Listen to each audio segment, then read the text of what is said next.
Please have a seat. I come to Israel with a single message. You're not alone. You are not alone. As long as the United States stands, and we will stand forever, we'll not let you ever be alone. Most importantly, I know the recent terrorist assault on the people of this nation has left a deep, deep wound. More than 1,300 innocent Israelis killed, including at least 31 American citizens by the terrorist group Hamas. Hundreds of young people at a music festival. The festival was for peace, gunned down as they ran for their lives. Scores of innocents, from infants to elderly grandparents, Israelis and Americans, taken hostage. Children slaughtered, babies slaughtered, entire families massacred. Rape, beheadings, bodies burned alive. Hamas committed atrocities that recall the worst ravages of ISIS, unleashing pure, unadulterated evil upon the world. There's no rationalizing it, no excusing it, period. The brutality we saw would have cut deep anywhere in the world, but it cuts deeper here in Israel. October 7th, which was a sacred Jewish holiday, became the deadliest day for the Jewish people since the Holocaust. It has brought to the surface painful memories and scars left by millennia of anti-Semitism and the genocide of the Jewish people. The world watched then, it knew, and the world did nothing. We will not stand by and do nothing again. Not today, not tomorrow, not ever. To those who are living in limbo, waiting desperately to learn the fate of a loved one, especially to families of the hostages, you're not alone. We're working with partners throughout the region, pursuing every avenue to bring home those who are being held captive by Hamas. I can't speak publicly about all the details, but let me assure you, for me, as the American president, there's no higher priority than the release and safe return of all these hostages. To those who are grieving, a child, a parent, a spouse, a sibling, a friend, I know you feel like there's that black hole in the middle of your chest. You feel like you're being sucked into it. The survivor's remorse, the anger, the questions of faith in your soul. Staring at that empty chair, sitting Shiva. The first Sabbath without them. They're the everyday things, the small things that you miss the most. The scent when you open the closet door. The morning coffee you shared together. The bend of his smile, the perfect pitch of her laugh. The giggle of your little boy, the baby. For those who have lost loved ones, this is what I know. They'll never be truly gone. There's something that's never fully lost. Your love for them and their love for you. And I promise you, you'll be walking along some days and say, what would she or he want me to do? You smile when you pass a place that reminds you of them. That's when you know. When a smile comes to your lips before a tear to your eye, that's when you know you're going to fully make it. That's what will give you the fortitude to find light in the darkest hours. When terrorists believe they could bring you down, bend your will, break your resolve. But they never did, and they never will.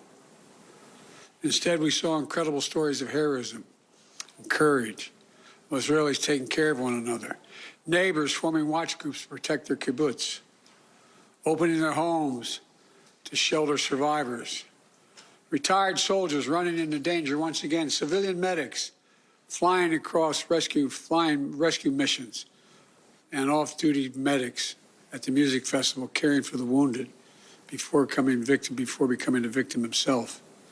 Volunteers retrieving bodies of the dead so families could bury their loved ones in accordance with Jewish tradition. Reservists leaving behind their families, their honeymoons, their studies abroad without hesitation, and so much more. The State of Israel was born to be a safe place for the Jewish people of the world. That's why I was born. I've long said, if Israel didn't exist, we'd have to invent it. While it may not feel that way today, Israel must again be a safe place for the Jewish people. And I promise you, we're going to do everything in our power to make sure that it will be. 75 years ago, just 11 minutes after its founding, President Harry S. Truman and the United States of America became the first nation to recognize Israel. We've stood by your side ever since. We're going to stand by your side now. My administration was in close touch with your leadership from the first moments of this attack. We're going to make sure we have what you need to protect your people, to defend your nation. For decades, we've ensured Israel's qualitative military edge. And later this week, I'm going to ask the United States Congress for an unprecedented support package for Israel's defense. We're going to keep Iron Dome fully supplied so it can continue standing sentinel over Israeli skies, saving Israeli lives.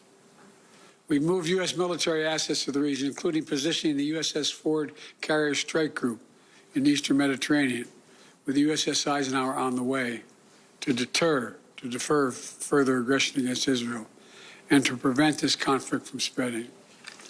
The world will know that Israel is stronger than ever. And my message to any state or any other hostile actor thinking about attacking Israel remains the same as it was a week ago.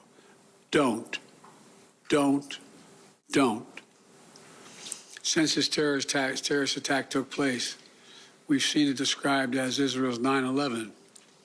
But for a nation the size of Israel, it was like 15 9/11s. The scale may be different, but I'm sure those horrors have tapped into some kind of primal feeling in Israel, just like it did and felt in the United States. Shock, pain, rage, an all-consuming rage. I understand, and many Americans understand. You can't look at what has happened here to your mothers, your fathers, your grandparents, sons, daughters, children, even babies, and not scream out for justice. Justice must be done. But I caution this: while you feel that rage, don't be consumed by it. After 9/11, we were enraged in the United States.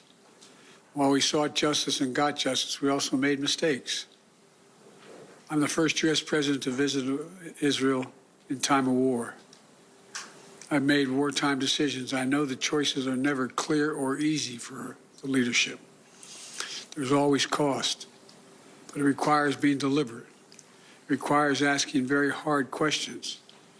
It requires clarity about the objectives and an honest assessment about whether the path you're on will achieve those objectives. The vast majority of Palestinians are not Hamas. Hamas does not represent the Palestinian people. Hamas uses innocent families in Gaza as human shields, putting their command centers, their weapons, their communications tunnels in residential areas. Palestinian people are suffering greatly as well. We mourn the loss of innocent Palestinian lives like the entire world.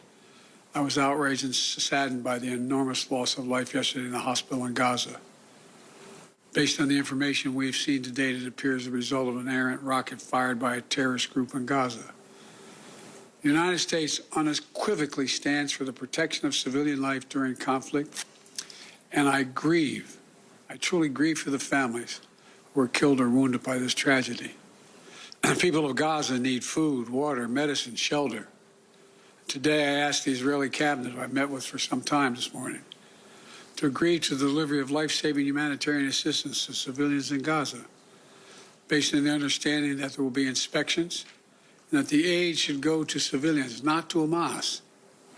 Israel agreed the humanitarian assistance can begin to move from Egypt to Gaza. Let me be clear: if Hamas diverts or steals the assistance, they will have demonstrated once again that they have no concern for the welfare of the Palestinian people. And it will end. As a practical matter, it will stop the international community from being able to provide this aid. We're working in close cooperation with the government of Egypt, the United Nations, and its agencies like the World Food Program and other partners in the region to get trucks moving across the border as soon as possible. Separately, I ask Israel that the global community demand that the International Red Cross be able to visit hostages. I just demanded that the United States fully supports. Today, I'm also announcing $100 million in new U.S. funding for humanitarian assistance in both Gaza and the West Bank. This money will support more than 1 million displaced and conflict-affected Palestinians, including emergency needs in Gaza. You are a Jewish state. You are a Jewish state, but you're also a democracy. And like the United States, you don't live by the rules of terrorists. You live by the rule of law. And when conflicts flare, you live by the law of wars. What sets us apart from the terrorists is we believe in the fundamental dignity of every human life.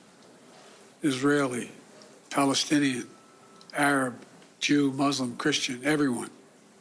You can't give up what makes you who you are. If you give that up, then the terrorists win, and we can never let them win. You know, Israel's a miracle, a triumph of faith and resolve and resilience over impossible pain and loss. Think about October 7th, the Jewish holiday, where you read about the death of Moses, a tragic story of a profound loss to an entire nation, a death that could have left hopelessness in the hearts of the entire nation. But though Moses died, his memory, his message, his lessons have lived on for generations of the Jewish people as well as many others. And just as the memory of your loved ones will live on as well. After reading the story of Moses' death, those who observe the holiday began reading the Torah from the very beginning. The story of creation reminds us of two things. First, that when we get knocked down, we get back up again, and we begin anew. And second, when we're faced with tragedy and loss, we must go back to the beginning and remember who we are. We are all human beings, created in the image of God with dignity, humanity, and purpose. In the darkness, to be the light unto the world is what we're about. You inspire hope and light for so many around the world. That's what the terrorists seek to destroy. That's what they seek to destroy. Because they live in darkness, but not you, not Israel.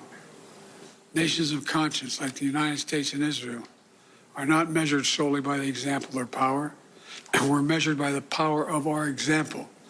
That's why, as hard as it is, we must keep pursuing peace.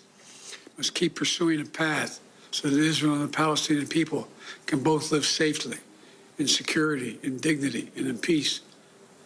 For me, that means a two-state solution. We must keep working for Israel's greater integration with its neighbors. These attacks have only strengthened my commitment and determination and my will to get that done. I'm here to tell you the terrorists will not win. Freedom will win. So let me end where I began. Israel, you're not alone. The United States stands with you. I've told the story before, and I'll tell it again, of my first meeting with an Israeli prime minister 50 years ago as a young senator. I was sitting across from Golda Meir at her desk in her office. And she had a guy who later became prime minister, sitting next to me, just before the 1973 Yom Kippur War. And she flipped the maps up and down, telling me how bad things were and how terrible they were. All of a sudden, she looked at me, she said, "Would you like a photograph?" I looked at her. She got up from her desk and walked out into that hallway. I think it's marble flooring. Walked out in the hallway. We walked out, and there were a bunch of photographers standing in front of us. We were standing shoulder to shoulder. Without her looking at me, she said to me, knowing I'd hear her, "Why do you look so worried, Senator Biden?" And I said, "Worried? Like, of course I'm worried." And she looked at me, and she didn't look. She said, "We don't worry, Senator. We Israelis have a secret weapon. We have nowhere else to go." Well, today, I say to all of Israel, the United States isn't going anywhere either. We're going to stand with you. We'll walk beside you in those dark days. And we'll walk beside you in the good days to come. and they will come. As you say in Hebrew, which I'm not going to attempt to do because I'm such a terrible linguist, I'll say it in English. The people of Israel live. The people of Israel live. Israel will be safe, secure, Jewish, and democratic state today, tomorrow, and forever. May God protect all those who work for peace. God save those who are still in harm's way. Thank you very much.